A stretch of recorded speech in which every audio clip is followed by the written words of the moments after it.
Hello, my dear learners. Jai Shri Sham. So, I am here with the most demanded content, and that is basically the statutory update for May 2024 examination. जी हाँ students, मैं बात कर रही हूँ amendments की for your paper number 3 CA Inter examination, that is income tax law. तो अगर बात करें हम अमेंडमेंट्स के बारे में तो ये हमारे लिए शॉर्ट एंड स्वीट अमेंडमेंट्स हैं, ठीक है. एंड अगेन यस, ऐसा नहीं होगा कि आपके ये amendments in a couple of minutes complete हो जाएंगे. It will require a certain amount of time, most probably less than an hour. तो 1 घंटे के अंदर अंदर with all the examples wherever necessary, ठीक है, आपको देकर सारी चीजें समझाकर हम इसको साथ में कवर करने वाले हैं. तो वेट किस चीज का है बॉस, चलो स्टार्ट करते हैं. एंड स्टार्टिंग में ही मैं बता दूं आपको 5 ऐसे चैप्टर्स हैं जहां पर हमारे लिए अमेंडमेंट्स आए हैं, ठीक है. तो first we have income under the head salary, second we have profit and gains from business and profession, third we have income from other sources, fourth we have TDS, TCS and advance tax, and lastly provision for filing of return of income. तो बिना किसी देरी के start करते हैं हमारे salary head के amendments. And हमारा जो अमेंडमेंट सैलरी हेड में आया है वो एक ही एरिया में आया है, that is rent free unfurnished accommodation. बच्चा ठीक है, तो rent free unfurnished accommodation manner वही रहेगा कि आप वैल्यूएशन कर लो कि फर्नीचर नहीं प्रोवाइड किया अनफर्निश्ड का, एंड देन अगर फर्नीचर साथ में है तो फर्नीचर का वैल्यूएशन हम ऐड कर लेंगे, ठीक है. Methodology is same.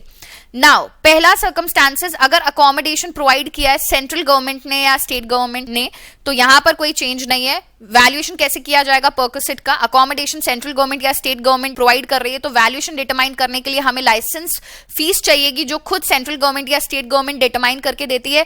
इसमें से अगर किसी भी तरीके का रेंट जो एम्प्लॉय से रिकवर किया जा रहा है वो हम सब्सट्रैक्ट कर देंगे. So we will be getting the value of perquisite over here, right?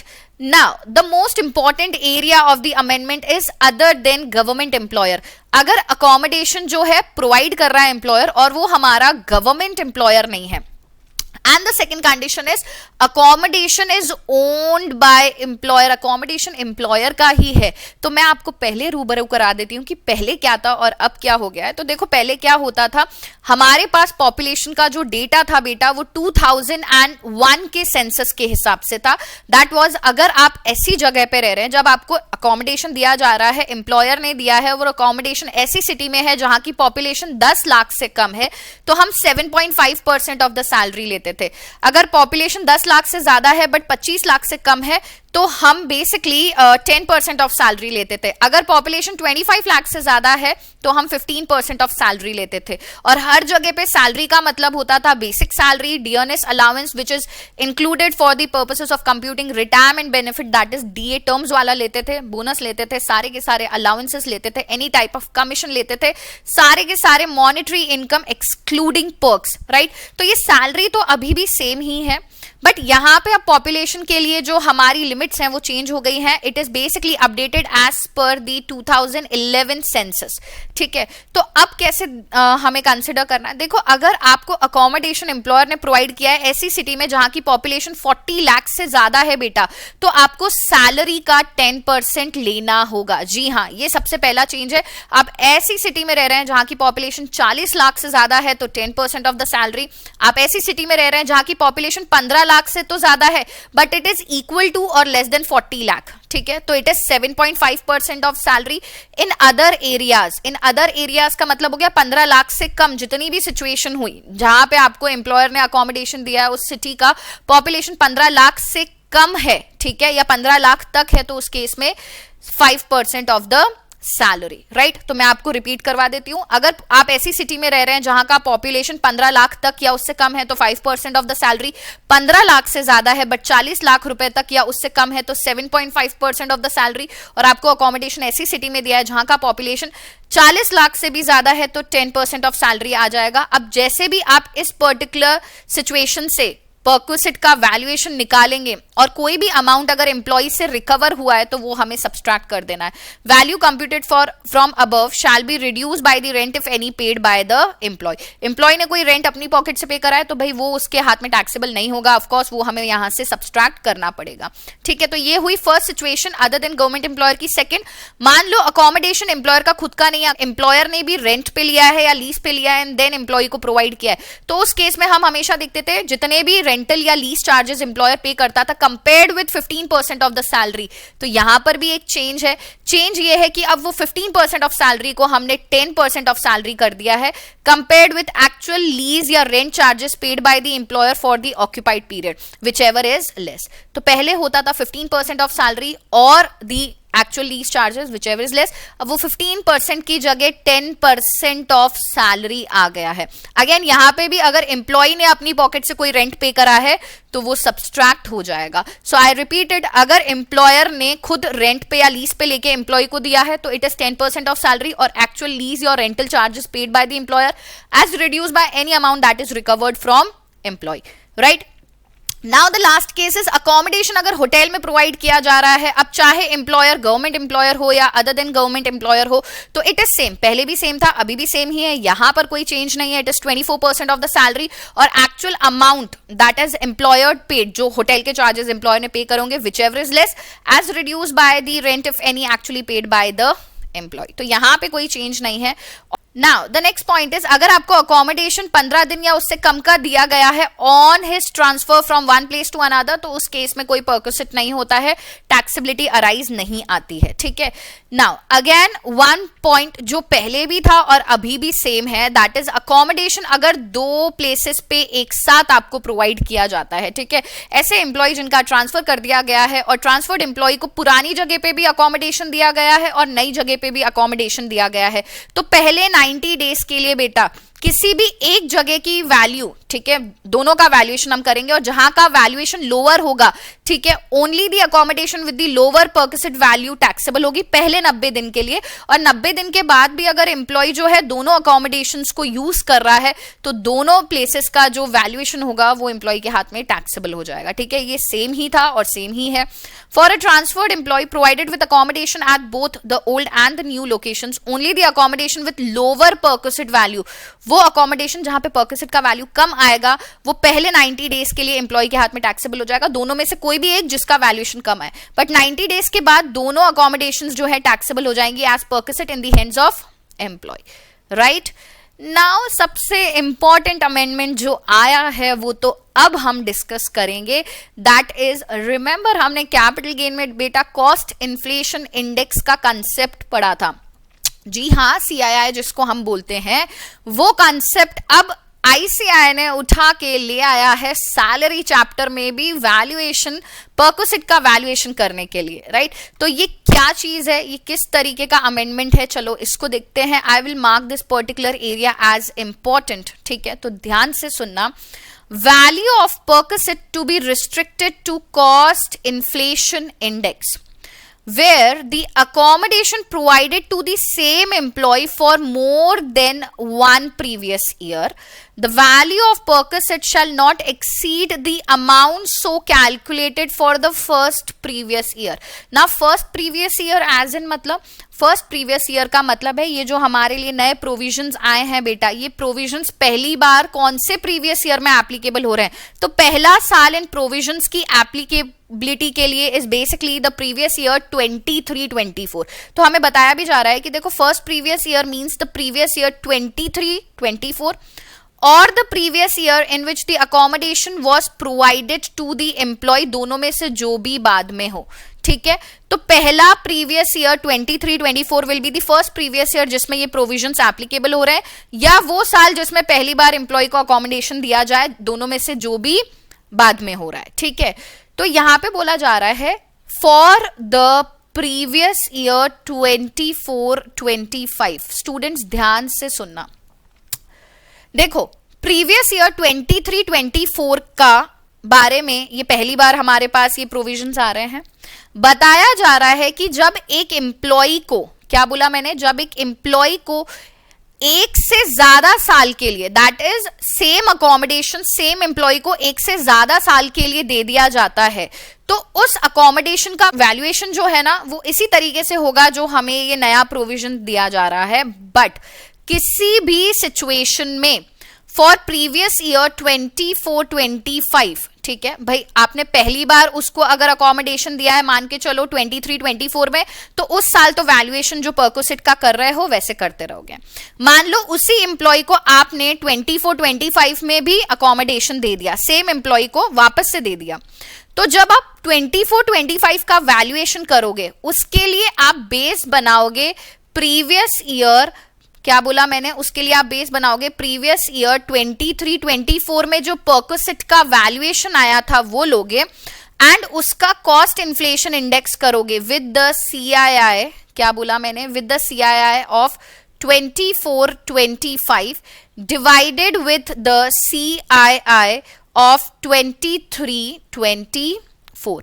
अब इसका रेलेवेंस क्या निकला, ये बोल रहा है कि अगर आपने अकोमोडेशन सेम एम्प्लॉय को एक से ज्यादा साल के लिए प्रोवाइड किया है तो परकोसिट का वैल्यूएशन तो वैसे ही होगा जैसे आप अभी ऊपर पढ़कर आ रहे हो, बट किसी भी सिचुएशन में वो वैल्यू आपके फर्स्ट प्रीवियस ईयर की वैल्यू कॉस्ट इन्फ्लेशन करने के बाद उससे ज्यादा नहीं होनी चाहिए, ठीक है। तो यहां पर ये जो बेटा रेलेवेंट प्रोविजन आया है ना, ये रेलेवेंट प्रोविजन आपके इस साल के लिए एप्लीकेबल नहीं है, ये उन स्टूडेंट्स के लिए एप्लीकेबल होगा जो मई 2025 दैट इज प्रीवियस ईयर 24-25 जो उनके लिए रेलेवेंट प्रीवियस होगा उसके लिए ये एप्लीकेबल है। चलो इसको और एक बार मैं डिटेल में बता देती हूं। तो देखो बोला क्या जा रहा है कि अगर आप वैल्यूएशन कर रहे हो फॉर द प्रीवियस ईयर 24-25 तो आप वैल्यूएशन जो ये नए प्रोविजंस आए हैं उनके हिसाब से ही करो जैसे आप वैल्यू कर रहे हो, ठीक है। बट किसी भी केस में वैल्यूएशन जो है ना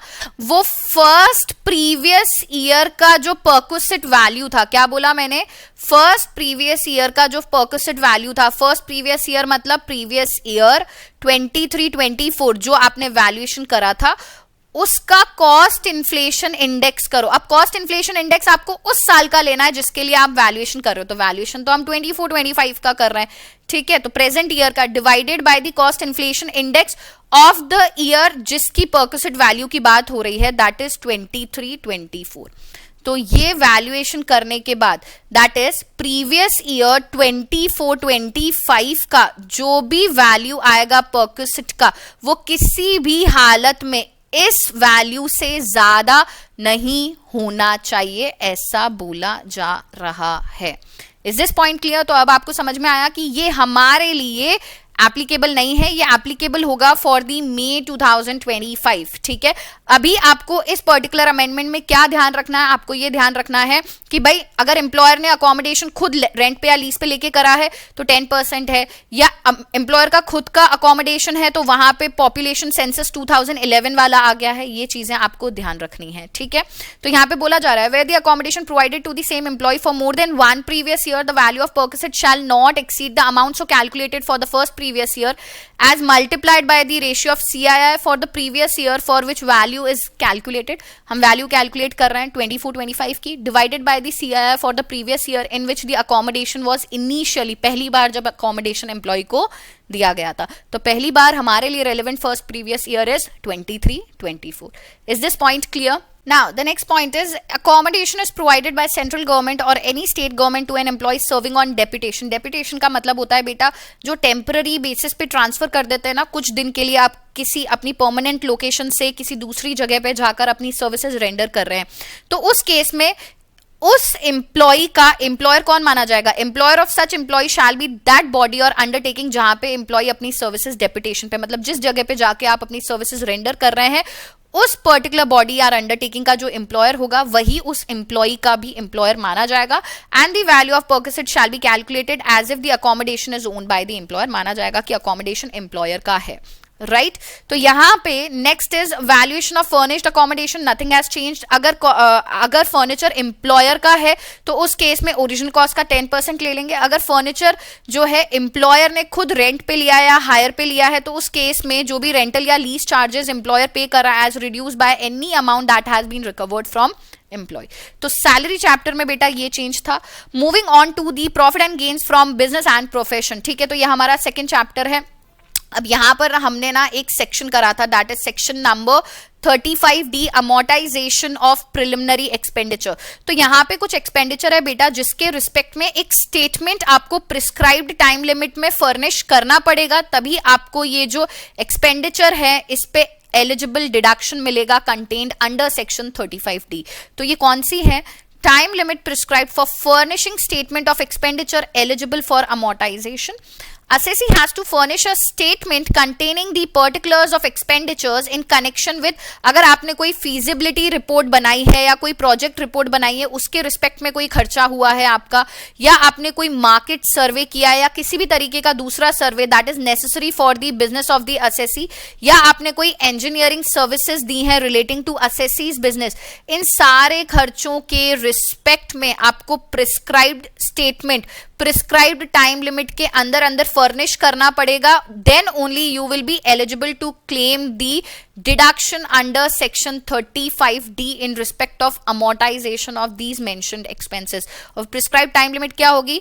with in 1 month prior to the due date of furnishing return of income under section 131 to the prescribed income tax authority in the prescribed form and the prescribed manner। तो ये rule 6A आ गया है हमारे लिए। तो ये कह रहा है कि अगर आपने feasibility report, project report, market survey conduct करा है या आपने इंजीनियरिंग सर्विसेज दी हैं, ठीक है, इसके रिस्पेक्ट में जो भी खर्चा हो रहा है आपको ड्यू डेट ऑफ ROI से ठीक 1 महीने पहले ये स्टेटमेंट जो है फर्निश करना पड़ेगा, then only you will be eligible to claim the deduction in respect of these expenditures. ठीक है, दैट मीन्स आपको अमोर्टाइजेशन अलाउ तभी होगा। Okay, so the next is very important amendment बेटा। ये अमेंडमेंट हमारा आया है इनकम फ्रॉम अदर सोर्सेज में। So I would like to clarify one thing कि इस जिस पॉइंट पे हम डिस्कस करने वाले हैं इसके रिस्पेक्ट में फाइनेंस एक्ट 2023 में भी अमेंडमेंट आया था। तो उसी अमेंडमेंट पे जनरल गाइडलाइंस जो है हमारे CBDT ने इशू करी है इन respect of life insurance policies other than unit linked insurance policies. तो हम पढ़कर आ रहे हैं जहां पर एक एलिजिबल लाइफ इंश्योरेंस पॉलिसी होती है। तो एलिजिबल लाइफ इंश्योरेंस पॉलिसी का मतलब है वो पॉलिसी जो 1 अप्रैल 2023 या उसके बाद इशू की गई है, जिसके रिस्पेक्ट में अगर आपने प्रीमियम 5 लाख से ज्यादा पे कर दिया तो उस केस में आपको मैच्योरिटी पे जितना भी अमाउंट मिलेगा उसके रिस्पेक्ट में सेक्शन 10 क्लॉज 10D में एग्जेम्पशन अवेलेबल नहीं होगी। देखो पहले क्या होता था, पहले मैच्योरिटी पे आपका लाइफ इंश्योरेंस पॉलिसी का पैसा आता है तो वो एग्जेम्प्ट हो जाता था under section 10 clause 10D only if जब आपका एनुअल प्रीमियम जो है वो आपके सम अश्योर्ड के 10% तक या उससे कम है। ठीक है, ये तो पहले की रिक्वायरमेंट थी। अब क्या कर दिया, हर वो पॉलिसी जो 1 अप्रैल 2023 या उसके बाद इशू की गई है जिसके रिस्पेक्ट में आपको कंसिडरेशन रिसीव हो रहा है एंड वो कंसिडरेशन एग्जेम्प्ट नहीं होगा अगर उस पॉलिसी के रिस्पेक्ट में पॉलिसी के टर्म के दौरान आपने किसी भी साल 5 लाख से ज्यादा का प्रीमियम पे कर दिया, अगर एक ही पॉलिसी है तो। ठीक है, एक से ज्यादा पॉलिसीज हैं तो सारी पॉलिसीज के रिस्पेक्ट में आपने एग्रीगेट प्रीमियम जो है 5 लाख से ज्यादा पे कर दिया तो हम कहते हैं फिर एग्जेम्पशन आपको अंडर सेक्शन 10 क्लॉज 10D उन्हीं पॉलिसीज के रिस्पेक्ट में अवेलेबल होगा जिनका एग्रीगेट प्रीमियम, क्या बोला मैंने, जिनका एग्रीगेट प्रीमियम असेसी के ऑप्शन पे, ठीक है, क्या बोला, मान लो 6 या 7 पॉलिसीज हैं तो असेसी खुद चूज करेगा उन पॉलिसीज को जिनका एग्रीगेट प्रीमियम जो है 5 लाख रुपए से कम है या 5 लाख रुपए तक है, और साथ ही साथ उन पॉलिसीज का annual premium 10% of sum assured से ज्यादा नहीं है। सिर्फ वही पॉलिसीज पे आपको एग्जेम्पशन मिलेगा, अदरवाइज नहीं मिलेगा अगर एक से ज्यादा पॉलिसीज है। और अगर डेथ के टाइम पे पैसा मिल रहा है तो वो पूरा एग्जेम्प्ट होगा irrespective of the any limit. ठीक है, तो ये तो हमने फाइनेंस एक्ट 2023 में बेटा अमेंडमेंट पढ़ ही लिया है। उसी अमेंडमेंट पे हमें गाइडलाइंस दी जा रही हैं अंडर 2 डिफरेंट सिचुएशंस। तो हमारे लिए सबसे पहली सिचुएशन जो है exemption under section 10 clause 10D for consideration received on eligible life insurance policies। अरे eligible life insurance policy का मतलब है वो पॉलिसी जो 1 अप्रैल 2023 या उसके बाद इशू की गई है। उस पॉलिसी के रिस्पेक्ट में आपको कंसिडरेशन रिसीव हो रहा है during any previous year preceding the current previous year, मतलब करंट प्रीवियस ईयर से पहले भी कंसिडरेशन रिसीव हो चुका है बट उसके रिस्पेक्ट में आपने एग्जेम्पशन नहीं क्लेम की थी। दैट मीन्स ये क्या कहना चाह रहा है, ये कहना चाह रहा है कि करंट प्रीवियस ईयर, जिस साल आपको करंट प्रीवियस ईयर से पहले भी आपको कंसिडरेशन रिसीव हो चुका है एलिजिबल लाइफ इंश्योरेंस पॉलिसी पे, बट उन ईयर्स में आपने उस पर्टिकुलर कंसिडरेशन पे एग्जेम्पशन अवेल नहीं करी थी। तो अब जब करंट ईयर में आपको उन पॉलिसीज का पैसा मिल रहा है तो एग्जेम्पशन कैसे कैलकुलेट की जाएगी? So where the assessee has received consideration during the current previous year under one eligible life insurance policy, मतलब रेलेवेंट करंट ईयर के अंदर आपको एक एलिजिबल लाइफ इंश्योरेंस पॉलिसी, वो पॉलिसी जो 1 अप्रैल 2023 के बाद इशू की गई थी, उसका मैच्योरिटी पे पैसा मिल रहा है। तो क्या होगा? तो हम कहते हैं देखो, अगर premium for any previous year, अरे भाई मैच्योरिटी पे पैसा मिल रहा है तो कंडीशन अब यही है ना कि आपने किसी भी साल during the term of policy आपने 5 लाख रुपए से ज्यादा का प्रीमियम नहीं पे करा है and annual premium sum assured के 10% तक या उससे कम है, तो उस सिचुएशन में आपको एग्जेम्पशन मिल जाएगी। और उसी जगह पे अगर आपका प्रीमियम 5 लाख रुपए से ज्यादा हो गया, ठीक है, during the term of such policy, तो एग्जेम्पशन नहीं अवेलेबल होगी। चलो इसके रिस्पेक्ट में एग्जाम्पल देकर समझ लेते हैं, ज्यादा डिटेल में ज्यादा अच्छे से समझ में आएगा। मान लो डेट ऑफ इशू है हमारा 1 अप्रैल 2013, तो एनुअल प्रीमियम जो हम पे कर रहे हैं that is 6 lakh rupees and sum assured is basically 60 lakh rupees. Consideration मुझे 1 नवंबर 2023 को मेच्योरिटी पे मिल रहा है 70 लाख रुपए and assessee did not received any consideration under any other eligible LIPs in earlier previous year preceding the previous year 23-24, मतलब 23-24 से पहले आपने कोई भी पैसा आपकी एलिजिबल LIP, दैट इज ऐसी LIP जो 1 अप्रैल 2023 के बाद इशू की गई है, उसके रिस्पेक्ट में आपको कोई कंसिडरेशन पहले नहीं मिला है। तो सबसे पहली चीज, तो क्या ये मेरी एलिजिबल LIP है? वी वुड से नो, क्योंकि ये 1 अप्रैल 2013 की है बेटा, मतलब ये 1 अप्रैल 2023 से पहले की है। तो उसके रिस्पेक्ट में तो हमारे एग्जेम्पशन के लिए, क्या बोला मैंने, हमारे एग्जेम्पशन के लिए कंडीशन क्या है? Exemption under section 10 clause 10D कब अवेलेबल होगा? जब आपका जो प्रीमियम है during the term of policy does not exceed 10% of sum assured. तो जो पॉलिसी दी गई है कि भाई हमें पॉलिसी का सम अश्योर्ड 60 लाख रुपए और एनुअली आपने 6-6 लाख रुपए पे करे, मतलब 6 लाख रुपए इज लेस देन और equal to 10% of sum assured. भाई 6 लाख रुपए 10% तक है, ठीक है, उससे ज्यादा तो नहीं है। That means exemption under 10 clause 10D इस पॉलिसी के रिस्पेक्ट में जब कंसिडरेशन मिल रहा है एग्जेम्प्ट होगा क्या? तो हम कहेंगे जी हाँ एग्जेम्पशन मिल जाएगा, क्योंकि ये मेरी एलिजिबल LIP नहीं है। इसके रिस्पेक्ट में वो 5 लाख रुपए वाली लिमिट जो है ना कि आपका premium in respect of that single LIP does not exceed 5 lakh, ठीक है, 5 लाख से ज्यादा नहीं होना चाहिए, तभी आप एलिजिबल रहोगे। तो ये यहां पर एप्लीकेबल नहीं है। रीजन बीइंग बेटा ये मेरी एलिजिबल LIP नहीं है, तो एलिजिबल नहीं है मतलब उससे पहले 10% ऑफ सम अश्योर्ड देखना था, तो ये तो 10% ऑफ सम अश्योर्ड है, एग्जेम्प्ट है, राइट।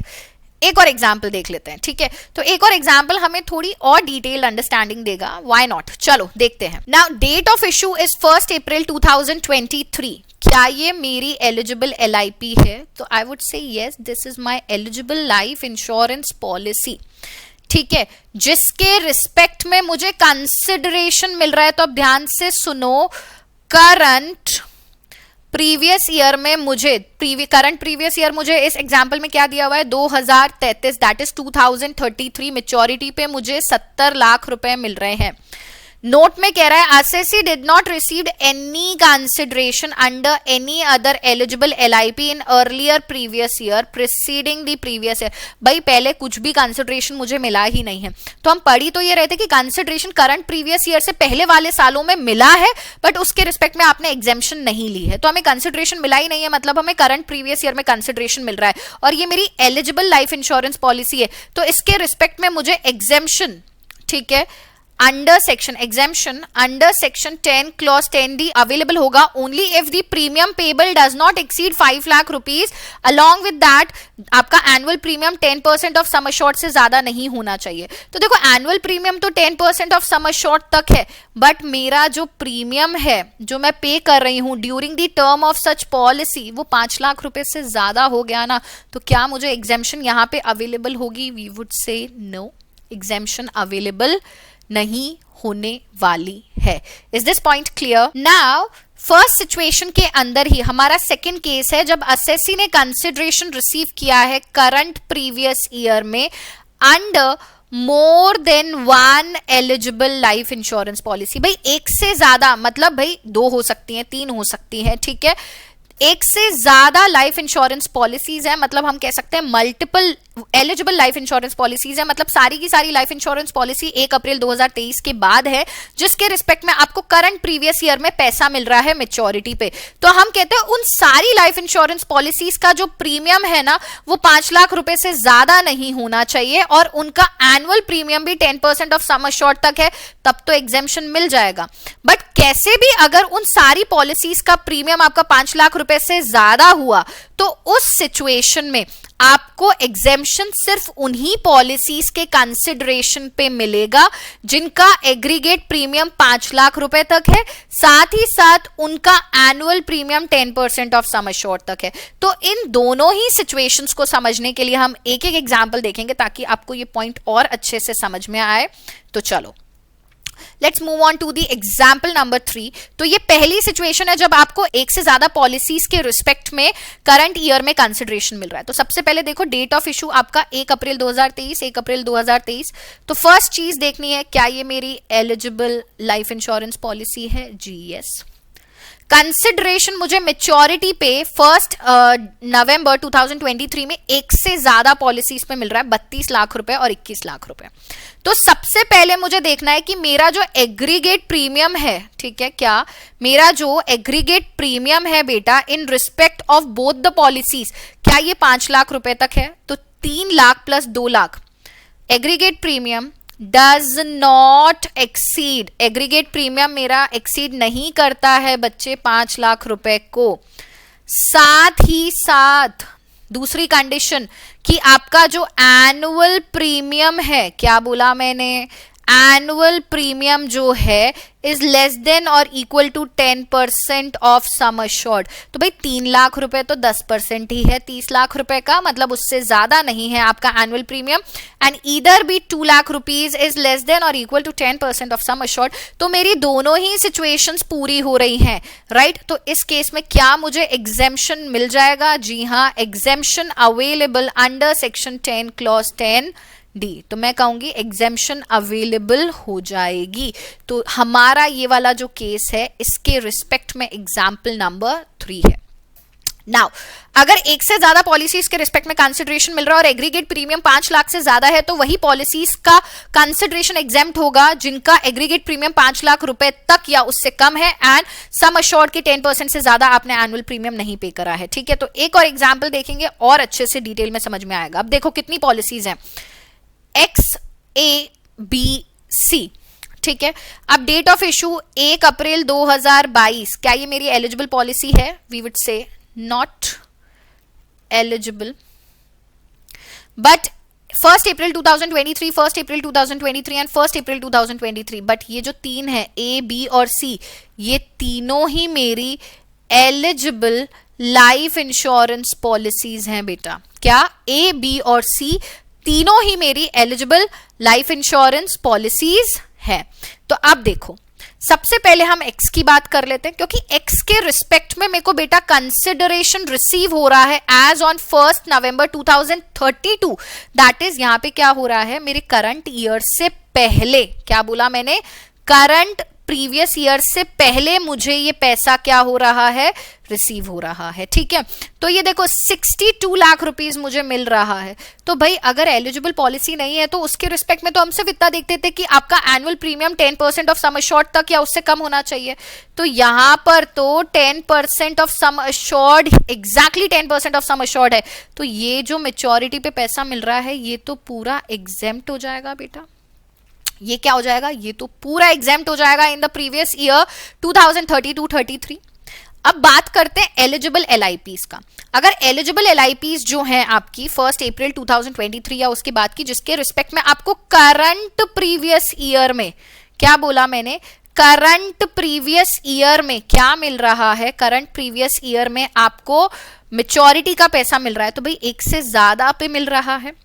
तो आपको चेक करनी होगी कि यार एग्रीगेट प्रीमियम 5 लाख से ज्यादा का है क्या। तो हम देख पा रहे हैं 1 लाख, 3.5 लाख, 6 लाख। तो यहां पे मेरा जो एग्रीगेट प्रीमियम है बेटा, एग्रीगेट प्रीमियम है that is exceeding 5 lakh rupees.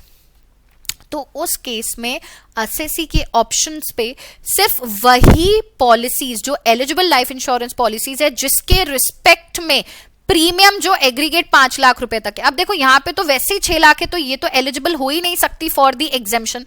बात करते हैं ए और बी की। तो ए और बी का क्या एग्रीगेट प्रीमियम 5 से कम है, 1 लाख प्लस 3.5 लाख, तो 4.5 lakh which is less then 5 lakh.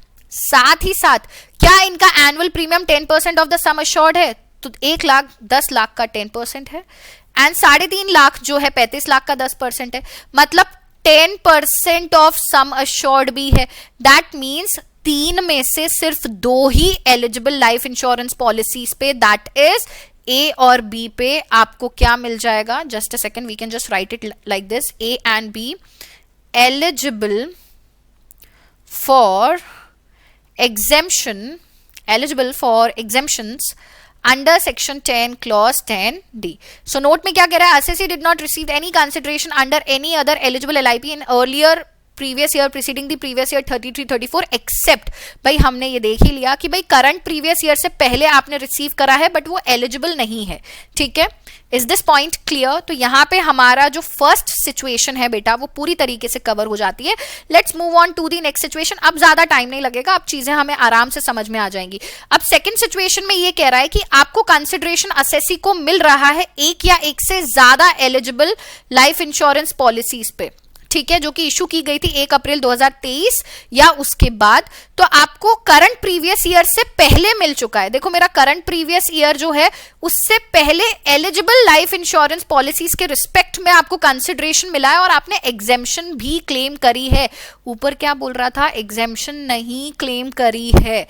Is this point clear. तो ये आपको डिस्टिंक्शन समझ में आ रहा है कि हमारा मान लो करंट प्रीवियस ईयर, मान के चलो मेरा करंट प्रीवियस ईयर अगर 2033-34 है, तो इस करंट प्रीवियस ईयर से पहले मेरे को किसी प्रीवियस ईयर में कंसिडरेशन रिसीव हुआ है एलिजिबल लाइफ इंश्योरेंस पॉलिसीज पे, और वो भी एक या एक से ज्यादा जिसके रिस्पेक्ट में मैंने एग्जेम्पशन क्लेम की है। तो कैसे करंट ईयर में जो मैच्योरिटी पे पैसा आ रहा है उस पे मुझे एग्जेम्पशन मिलेगा, वो केस है ये, राइट। सो हम सबसे पहला केस देख लेते हैं, where the assessee has received consideration during the current previous year under one eligible LIP only, कि करंट प्रीवियस ईयर में आपको सिर्फ एक एलिजिबल LIP का ही पेमेंट मिल रहा है। तो ये केस बहुत सिंपल है। मैंने यहाँ पे कंसोलिडेटेड एग्जाम्पल बनाया है जिसको हम देख लेंगे। तो हम ये दोनों ही केसेस एक बार पढ़ लेते हैं। तो यहाँ पे क्या कह रहा है कि करंट प्रीवियस ईयर में आपको कंसिडरेशन मिल रहा है सिर्फ एक लाइफ इंश्योरेंस पॉलिसी के रिस्पेक्ट में, दैट इज कि मान लो आपका जो प्रीवियस ईयर 33-34 है उस साल आपको सिर्फ एक पॉलिसी के रिस्पेक्ट में क्या मिल रहा है, कंसिडरेशन मिल रहा है, बट उससे पहले आपको दूसरी एलिजिबल पॉलिसीज पे मिल चुका है जिसके लिए आपने क्या करा था, एग्जेम्पशन क्लेम करा था। तो aggregate premium payable on eligible life insurance policy मतलब जिसके लिए आपको कंसिडरेशन इस साल में मिल रहा है उसका, और जिनके रिस्पेक्ट में आप एग्जेम्पशन ले चुके हो उनका एग्रीगेट प्रीमियम जो है 5 लाख रुपए से ज्यादा नहीं होना चाहिए during the term of such policy, and annual premium भी 10% ऑफ सम अश्योर्ड से ज्यादा नहीं होना चाहिए। तो फिर हम कहेंगे कि भाई exemption under section 10 clause 10D available हो जाएगा। बट अगर एग्रीगेट प्रीमियम आपकी एलिजिबल लाइफ इंश्योरेंस पॉलिसी जो सिंगल लाइफ इंश्योरेंस पॉलिसी है जिसके रिस्पेक्ट में करंट ईयर में आपको कंसिडरेशन मिल रहा है, उसके साथ साथ जो पहले अर्लियर एग्जेम्प्ट एलिजिबल LIPs हैं उनका प्रीमियम मिला के 5 लाख से जैसे ही ज्यादा हुआ एग्जेम्पशन आपको अवेलेबल नहीं होगा। Is this point clear? And C, in second case, the assessee has received consideration during the current previous year under more than one eligible LIP, कि भाई current previous year में आपको एक से ज्यादा eligible LIPs के respect में consideration received हो रहा है। तो वही situation आ जाएगी बेटा, यहाँ पर एक ही थी और यहाँ पे एक से ज्यादा है। तो I have now taken one single example जो एक से ज्यादा eligible LIPs received होंगी उसको हम समझ लेंगे, ठीक है। तो अगर aggregate premium पे करा है आपने आपकी एलिजिबल LIPs पे, साथ ही साथ उन सारी LIPs पे जिसके रिस्पेक्ट में आपने पहले एग्जेम्पशन क्लेम किया है, does not exceed 5 lakh for any of the previous year during the term and the annual premium does not exceed 10% of sum assured, तो एग्जेम्पशन मिल जाएगा. बट अगर एग्रीगेट प्रीमियम आपकी एलिजिबल LIP पे and exempt earlier eligible LIP पे 5 लाख से ज्यादा हुआ तो उस केस में क्या हो जाएगा, कंसिडरेशन जो रिसीव हो रहा है सिर्फ उन्हीं पॉलिसीज जिसके रिस्पेक्ट में whose aggregate premium with the aggregate amount of premium of exempt earlier LIPs 5 lakh से ज्यादा नहीं होगा और for any previous year would be exempt. Is this point clear? तो चलो एक एग्जाम्पल देख लेते हैं. देखो, policy X A B C, ठीक है, तो आपको यहां पर देखो डेट ऑफ इशू ये भी एलिजिबल है, A is also eligible, B is also eligible and C is also eligible. तो आपको क्या हो रहा है यहां पर, सबसे पहले देखो कि assessee did not receive any consideration under any other eligible LIP in earlier year preceding the previous year 34-35 except LIP 33-34. मतलब आपका जो करंट प्रीवियस ईयर है उससे पहले आपने सिर्फ एक ही एलिजिबल LIP के रिस्पेक्ट में पैसा रिसीव करा है एंड उसके रिस्पेक्ट में आपने एग्जेम्पशन भी अवेल करी है. तो देखो क्या हो रहा है, क्या 1 अप्रैल 2023 को जो पॉलिसी इशू की गई थी जिसके रिस्पेक्ट में आपको कंसिडरेशन 1 नवंबर 2033 को मिल रहा है मेच्योरिटी पे, ये 30 लाख रुपए, क्या ये एग्जेम्प्ट हो जाएगा? जी हाँ, हम कहेंगे, क्योंकि एग्रीगेट जो है वो 5 लाख रुपए से कम है एंड 10% ऑफ सम अश्योर्ड वाला भी कंडीशन है. तो उस सिचुएशन में क्या ये एग्जेम्प्ट हो जाएगा? वी वुड से यस, ये तो हमारे लिए एग्जेम्प्ट हो जाएगा अंडर सेक्शन 10 क्लॉज 10D. ठीक है.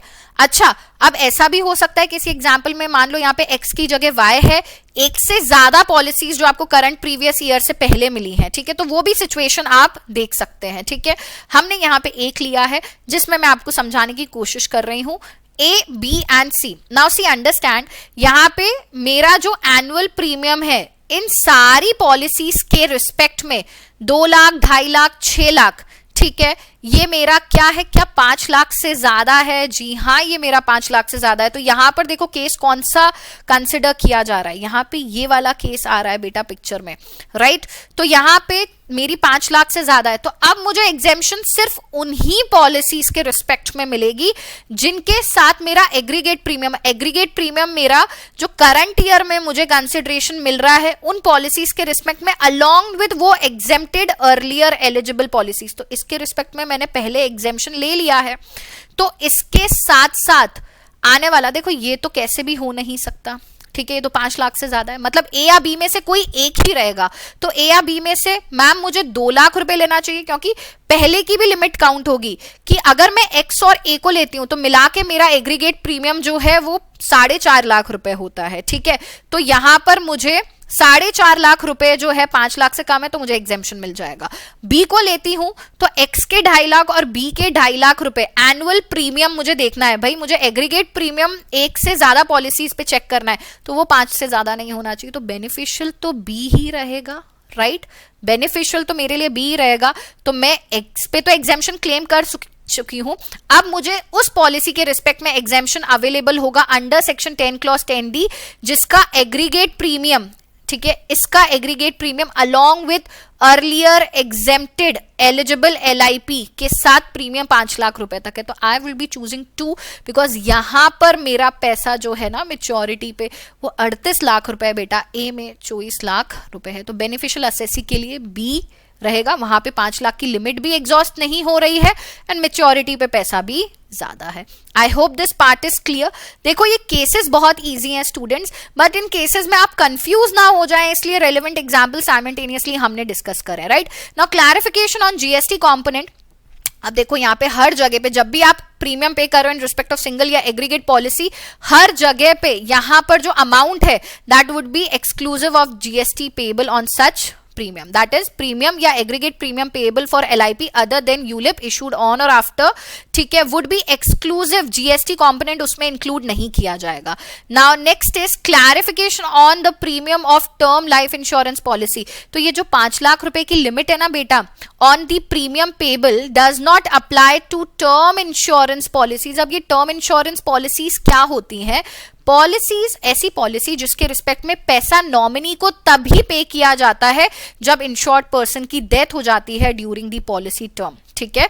अगर पॉलिसी टर्म के दौरान इंश्योर्ड पर्सन की डेथ नहीं होती है तो फिर कोई पेमेंट नहीं किया जाता है। तो टर्म इंश्योरेंस पॉलिसीज जो हैं उस पे हमारी ये 5 लाख की लिमिट एप्लीकेबल नहीं होती है। एज अ रिजल्ट किसी भी तरीके का पैसा जो टर्म इंश्योरेंस पॉलिसी पे मिलेगा उस पे सेक्शन 10 क्लॉज 10D का एग्जेम्पशन अवेलेबल है बेटा, regardless of your amount of premium, चाहे वो 5 से कम है 5 से ज्यादा है। मतलब टर्म लाइफ इंश्योरेंस पॉलिसीज पे हमारे ये प्रोविजंस एप्लीकेबल नहीं होते हैं। Is this point clear? Now एक बार फटाफट से रीड करना है manner of computation of taxable income from LIP, ठीक है, अंडर सेक्शन 56 सबसेक्शन 2 क्लॉज 13 क्या कह रहा है? The sum received including bonus at any time during the previous year under LIP other than ULIP और कीमैन इंश्योरेंस पॉलिसी जो कि exempt नहीं है, the sum so received exceeds the aggregate premium paid during the term of such LIP and not claimed as deduction under any of the provision would be chargeable to tax at as IFOS under section 56 subsection 2 clause 13। तो हमारे लिए ये नया rule बेटा 11 UACA आ गया है, जहां पे देखो ये दोनों सिचुएशन है। अब आप इसको रीड भी कर लोगे तो आपको समझ में आ जाएगा कि जब भी आपको उन पॉलिसीज के रिस्पेक्ट में जो कि एग्जेम्प्ट नहीं है और पैसा फर्स्ट टाइम रिसीव हो रहा है, तो जितना भी पैसा आपको रिसीव हो रहा है उसमें से माइनस कर दो जितना प्रीमियम आपने पे करा था, ठीक है, till the date of receipt of sum in the first previous year that has not been claimed as deduction under any of the provisions of the act. That means जितना भी एग्रीगेट प्रीमियम आपको LIC का first previous year में receive हो रहा है उसमें से you will subtract the aggregate premium जो आपने उस पॉलिसी के टर्म के दौरान पे किया है। नाउ यहाँ पे जिस एग्रीगेट प्रीमियम की हम बात कर रहे हैं ये वो प्रीमियम होना चाहिए जिसके रिस्पेक्ट में आपने इनकम टैक्स एक्ट में कहीं पे भी डिडक्शन ना क्लेम किया हो। अब लाइफ इंश्योरेंस पॉलिसी के रिस्पेक्ट में हम डिडक्शन कहाँ क्लेम करते हैं? सेक्शन 80C में। तो जितना डिडक्शन आपने ईयर ऑन ईयर 80C में डिडक्शन क्लेम किया होगा, मान लो पॉलिसी 5 साल की है, हर साल 1-1 लाख रुपए आपने उस पॉलिसी का 80C में डिडक्शन क्लेम किया है, दैट मींस टोटल 5 लाख आपने डिडक्शन क्लेम कर लिया। तो जितना भी एग्रीगेट प्रीमियम होगा उसमें से ये वाला प्रीमियम जिसके रिस्पेक्ट में आपने 80C में डिडक्शन क्लेम किया है वो आपको यहां से सब्सट्रैक्ट करना पड़ेगा। So what we are trying to say, तो जितना भी पैसा आपको फर्स्ट प्रीवियस ईयर में मिल रहा है उसमें से हम वो एग्रीगेट प्रीमियम जो उस पॉलिसी के टर्म के दौरान हमने पे किया है वो सब्सट्रैक्ट कर देंगे। अगेन ये वो प्रीमियम होना चाहिए जिसके रिस्पेक्ट में हमारे इनकम टैक्स एक्ट के अंदर हमने कहीं पे भी कोई डिडक्शन क्लेम नहीं किया हो। And therefore हमारा A minus B would be the amount that would be chargeable to tax under section 56 subsection 2 clause 13 under the IFOS, that is income from other sources head, right? तो चलो next point देखते हैं। अगर ऐसा हो रहा है कि sum is received under LIP during the previous year subsequent to the first previous year, that means first previous year में जो आपको पैसा मिला था उसके बाद आगे सब्सिक्वेंट प्रीवियस ईयर में वापस से पैसा मिल रहा है, तो उस रिस्पेक्ट में हमारी टैक्सेबिलिटी कैसे चेक करनी है? देखो आपको देखना होगा C minus D। Now what is C here? C is again उस पर्टिकुलर सब्सिक्वेंट प्रीवियस ईयर में आपको कितना पैसा मिल रहा है या कितना सम मिल रहा है वो ले लो, उसमें से you will B subtracting the aggregate premium paid during the term of LIP till the date of receipt of sum in the subsequent previous year। मतलब अब जब भी आपको देखो फर्स्ट प्रीवियस ईयर में बच्चों पैसा ऑलरेडी मिल चुका है, उसके बाद आगे किसी पॉलिसी के रिस्पेक्ट में आपको वापस पैसा मिल रहा है, तो जितना एग्रीगेट पैसा आपको सब्सिक्वेंट प्रीवियस ईयर में मिल रहा है उसमें से जितना भी एग्रीगेट प्रीमियम उस पॉलिसी के टर्म के दौरान आपने पे करा है वो आप सब्सट्रैक्ट कर देंगे। अगेन यहाँ पे वो प्रीमियम नहीं आना चाहिए जिसके रिस्पेक्ट में आप इनकम टैक्स एक्ट के किसी दूसरे प्रोविजन में डिडक्शन क्लेम कर चुके हैं। एंड अगेन ये वो प्रीमियम भी नहीं होना चाहिए जो ऊपर बी में हमने क्या करा था, इंक्लूड कर लिया था, राइट? तो ऊपर ऑलरेडी जब फर्स्ट प्रीवियस ईयर में मिला था तब आप उसको सब्सट्रैक्ट कर चुके हैं, तो वापस से सब्सिक्वेंट ईयर में मिलेगा तो वापस सब्सट्रैक्ट थोड़ी करेंगे। तो ये बेसिक सी अंडरस्टैंडिंग, इसको ऐसे कंक्लूड करो कि सब्सिक्वेंट प्रीवियस ईयर में पैसा अगर मिल रहा है तो जितना भी पैसा सब्सिक्वेंट प्रीवियस ईयर में एग्रीगेट पैसा मिल रहा है उसमें से जितना भी एग्रीगेट प्रीमियम है during the term of policy जो आपने पे करा है वो सब्सट्रैक्ट कर देंगे। बट इसमें वो प्रीमियम नहीं होना चाहिए जो आपने किसी दूसरे सेक्शन में under the act already deduction claim कर चुके हैं, या जब फर्स्ट प्रीवियस ईयर में पैसा मिला था वहां पे डिडक्शन क्लेम कर चुके हैं, तो यहां पर वापस से आप इसको सब्सट्रैक्ट नहीं करेंगे। I hope this part is clear. तो विद दिस हमारा जो इनकम फ्रॉम अदर सोर्सेज है बेटा उसका जो अमेंडमेंट एरिया था वो हमने फटाफट से क्या कर लिया है, कवर कर लिया है। Now we are just left with the TDS TCS and advance tax and provision for filing of return. So चलो फटाफट TDS TCS and advance tax start कर देते हैं, right? Okay, students, let's move on with the amendments which are contained in TDS, TCS and advanced tax portion, right? तो सबसे पहले हमारे सामने आ रहा है सेक्शन नंबर 194A। अब यहाँ पर ना एक बहुत बेसिक अमेंडमेंट आया है। याद करो स्टूडेंट्स, हमने एक पॉइंट पढ़ा था जहाँ पे इंटरेस्ट मिल रहा है अगर आपको किसी बैंक से, किसी कोऑपरेटिव बैंक से या पोस्ट ऑफिस से ऑन टाइम डिपॉजिट्स। सो 40,000 की लिमिट थी एंड 50,000 की लिमिट थी सीनियर सिटीजन के केस में जहाँ पे TDS डिडक्ट नहीं होता था।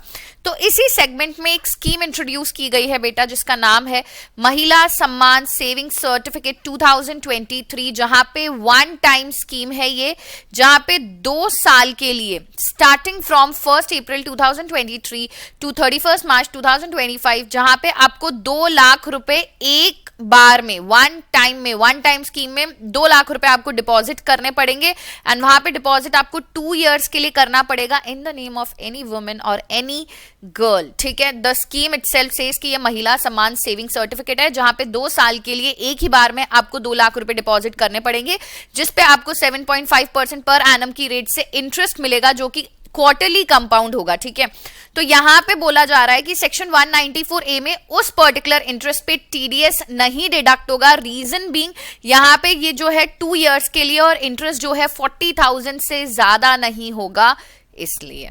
Is this point clear?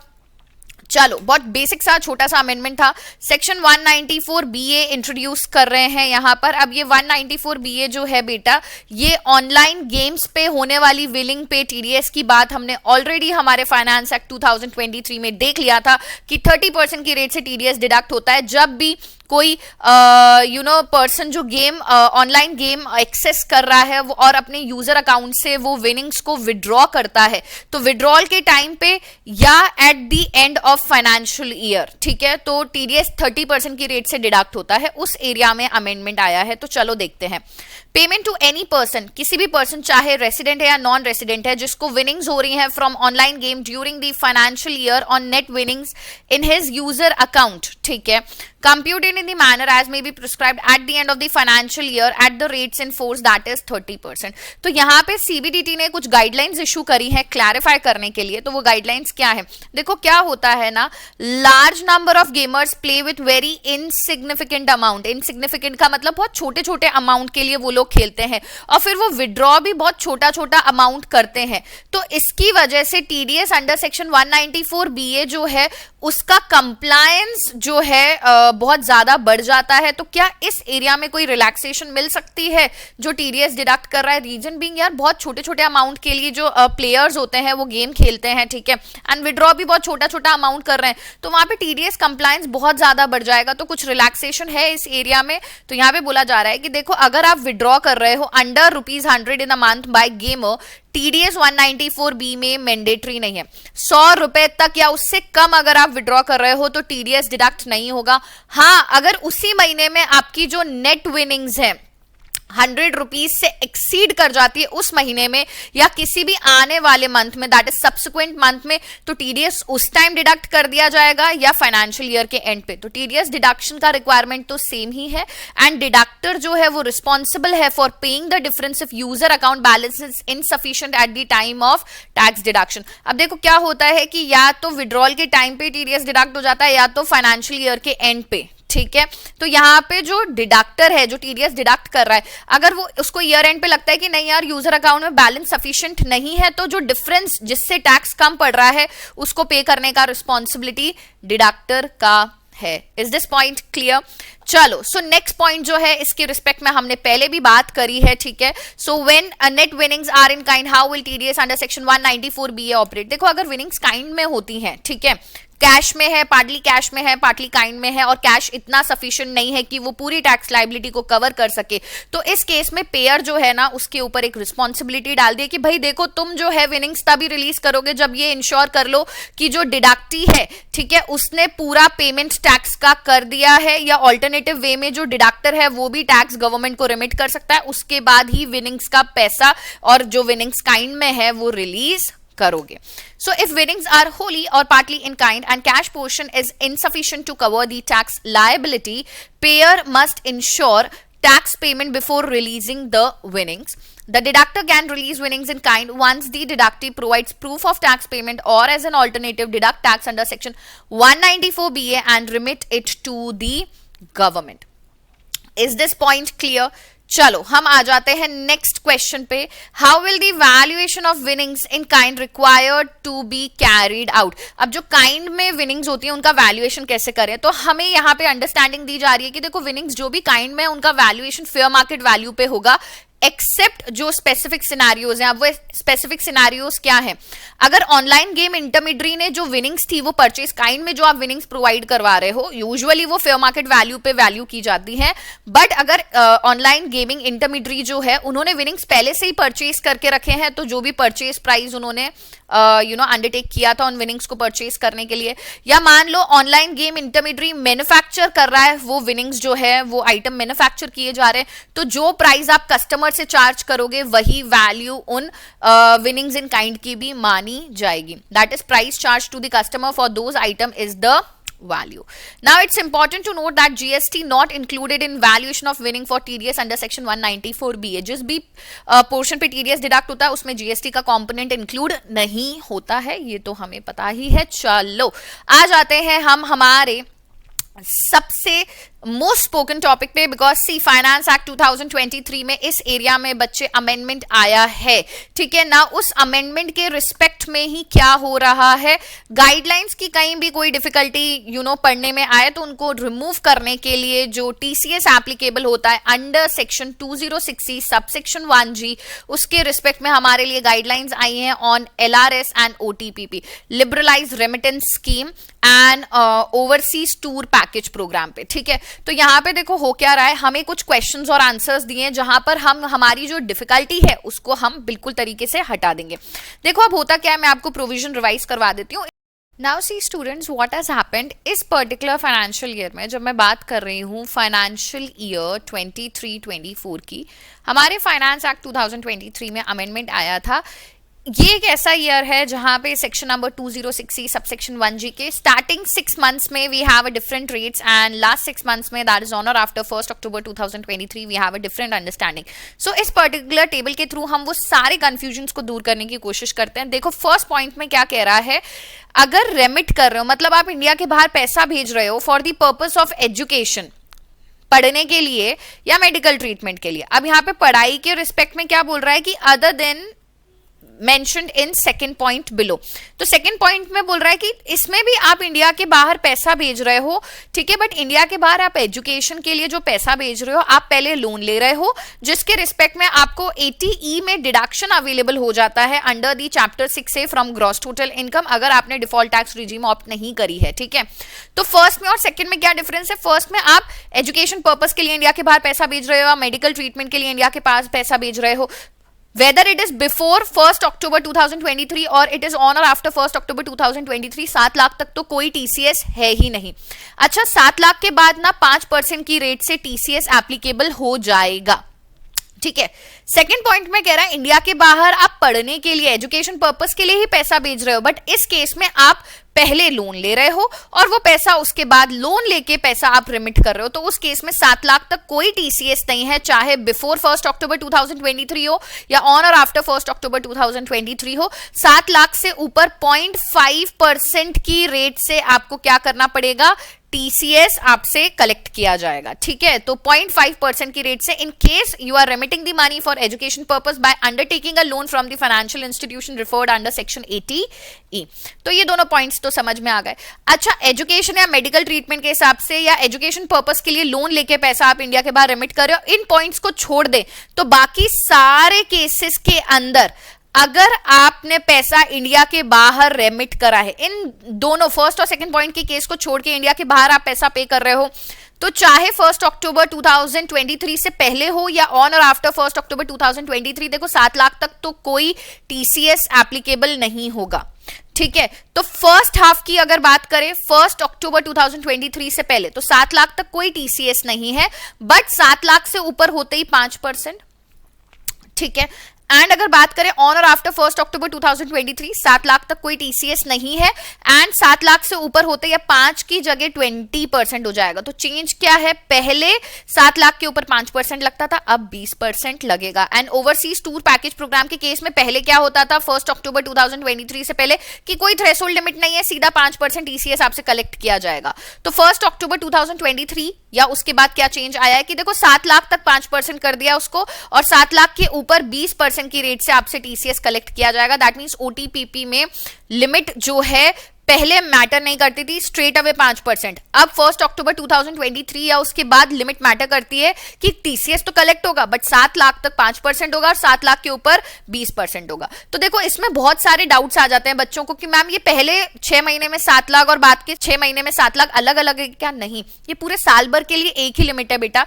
इसलिए we have these questions and answers जिसके रिस्पेक्ट में हम हमारा ये डाउट जो है क्लैरिफाई करेंगे। ठीक है, चलो एक एक करके एक एक क्वेश्चन जो है उसको रीड करते हैं। Let's clarify this doubt.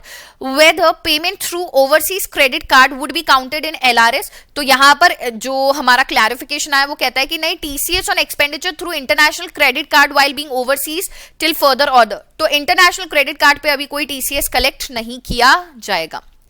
Now, whether threshold limit of 7 lakh for TCS to be applicable on LRS applies separately for various purposes like education, health treatment and other. तो ये सबसे बड़ा मिसकंसेप्शन है कि मैम एजुकेशन पर्पस के लिए 7 लाख की अलग लिमिट, मेडिकल ट्रीटमेंट के लिए 7 लाख की अलग लिमिट और इन दोनों के अलावा कोई और पर्पस है तो 7 लाख अलग है क्या? नहीं बेटा, ओवरऑल 7 लाख है।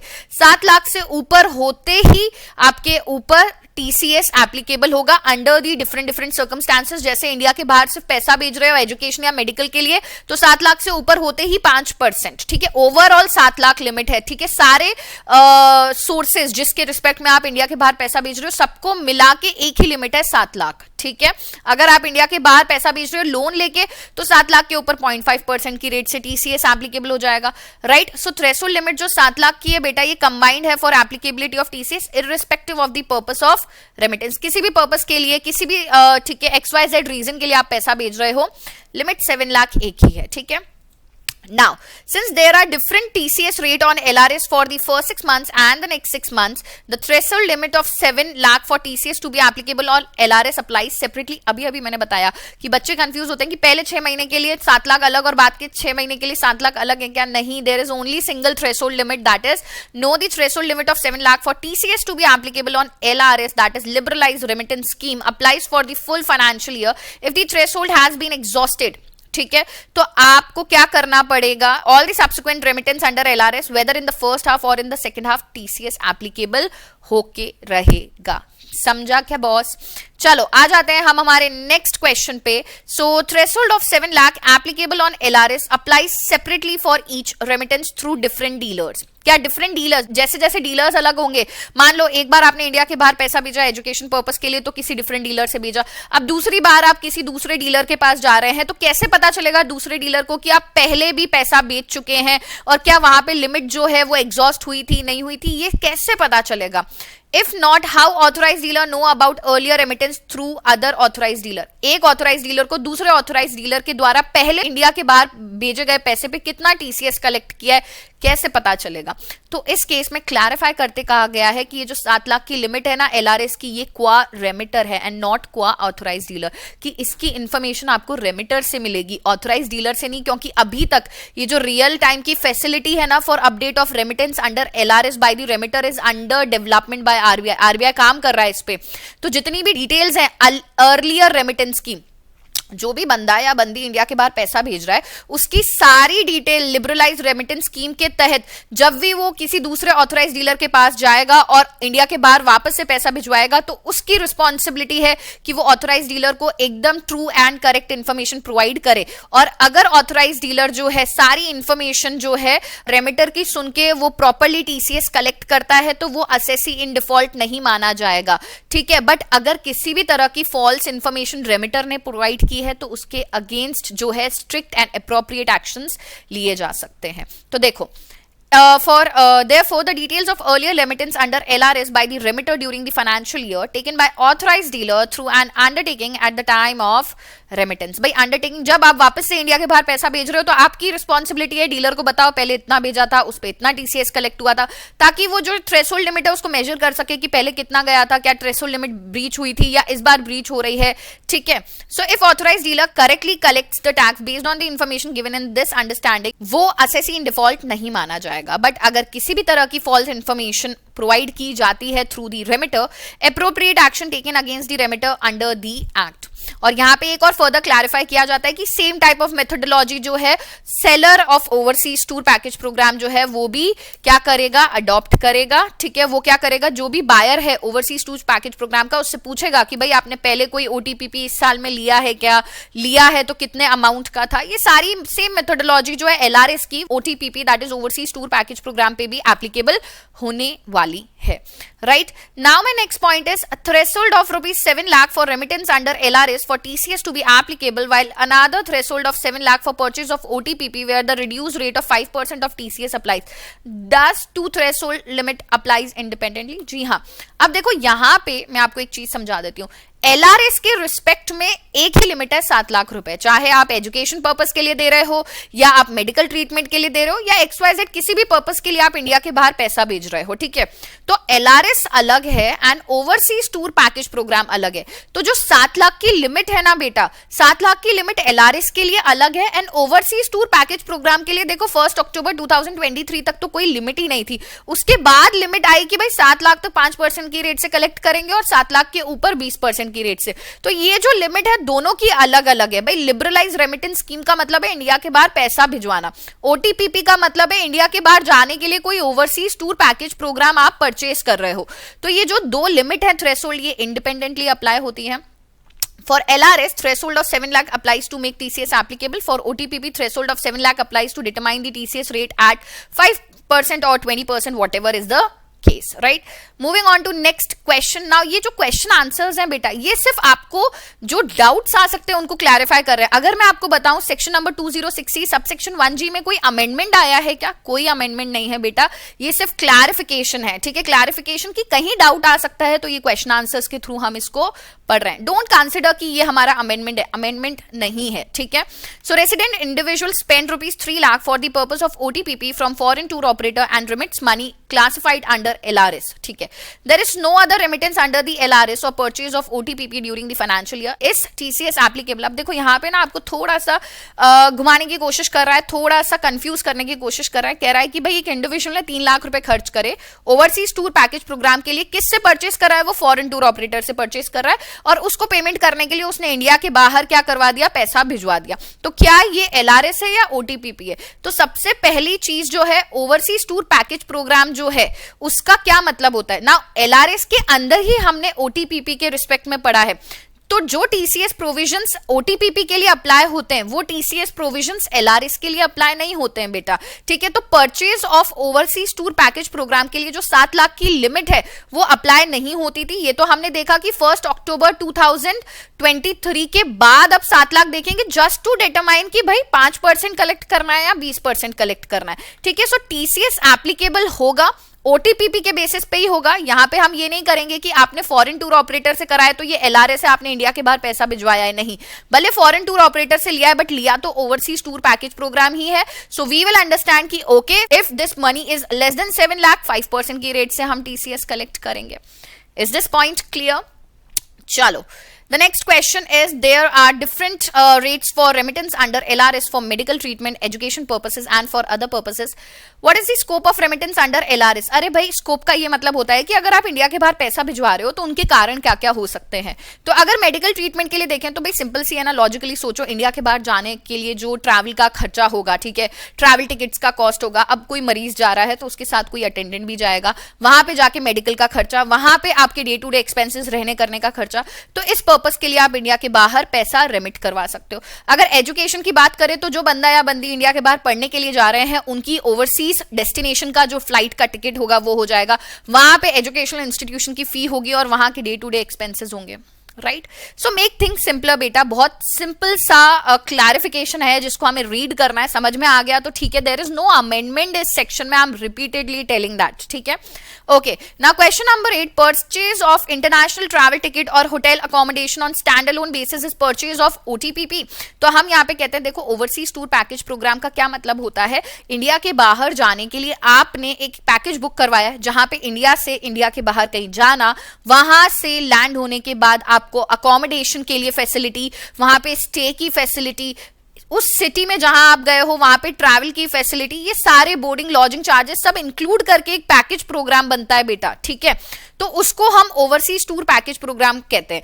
अगर आपने सिर्फ इंडिया के बाहर की इंटरनेशनल टिकट्स परचेज कर लिए हैं या होटल अकोमोडेशन ले लिया, that is not OTPP, right. So term OTPP means the tour package offering visit to a country और territory outside India, includes expenses for travel or hotel stay or boarding or lodging or any other expenditure of similar nature. However, purchase of only international travel ticket or hotel accommodation is not overseas tour package program. Is this point clear? चलो तो हम आ जाते हैं हमारे last chapter पे, that is provisions for filing of return of income. अब यहाँ पर भी ना बहुत छोटा सा एक अमेंडमेंट आया है, तो चलो फटाफट इसको देख लेते हैं. ओके स्टूडेंट्स, सो हमने पढ़ा था अबाउट द रूल 114B. क्या था ये रूल, मैं आपको रिकॉल करवा देती हूँ. इस रूल के अंदर हमने देखा था कुछ स्पेसिफाइड ट्रांजैक्शंस बेटा, जैसे अगर से फॉर एग्जाम्पल मैं आपको रिकॉल करवाती हूँ, हमने 20-21 ट्रांजैक्शंस देखे थे कि अगर आपने कहीं पे रेस्टोरेंट का बिल वगैरह पे करा है 50,000 से ज्यादा, ठीक है, या आपने कोई अकाउंट ओपन करवाना है, कहीं किसी बैंक में करंट अकाउंट ओपन करवाना है, सीसी लिमिट लेनी है, इन सारे स्पेसिफाइड ट्रांजैक्शंस में बेटा आपको पैन कोड करना मैंडेटरी होता था. इसके रिस्पेक्ट में एक सेकंड प्रोविजो था बेटा, second proviso to rule 114B, जो कहता था कि देखो अगर आपके पास आपका परमानेंट अकाउंट नंबर नहीं है और आप इन स्पेसिफाइड ट्रांजैक्शंस में एंटर करने वाले हो, तो आप क्या कर सकते हो, सीधा फॉर्म 60 जो है उसमें डिक्लेरेशन दे सकते हो उन ट्रांजैक्शंस का जिनमें आप एंटर करने वाले हो. तो ये सेकंड प्रोविजो को अमेंड किया गया है बेटा, और ये बोला गया है कि देखो अमेंडमेंट ये है कि अब ठीक है कोई भी पर्टिकुलर पर्सन जिसके पास पैन नहीं है और वो इन स्पेसिफाइड ट्रांजैक्शंस में एंटर करने जा रहा है, वो डिक्लेरेशन फाइल कर सकता है फॉर्म 60 में giving the particulars of such transactions जिसके अंदर वो एंटर कराए. मतलब हाँ कर तो वो अभी भी सकता है, बट इसके रिस्पेक्ट में कोई भी पर्सन हो सकता है, बट वो पर्सन कंपनी या फर्म नहीं हो सकती. Means any person other than company and firm who does not have a permanent account number and wishes to enter into any of the specified transaction mentioned under rule 114B, तो वो अपना declaration form 60 में file कर दे और उन सारे transactions का वहां पे पर्टिकुलर्स बता दे कि ठीक है मैंने ये ट्रांजैक्शंस में एंटर किया है.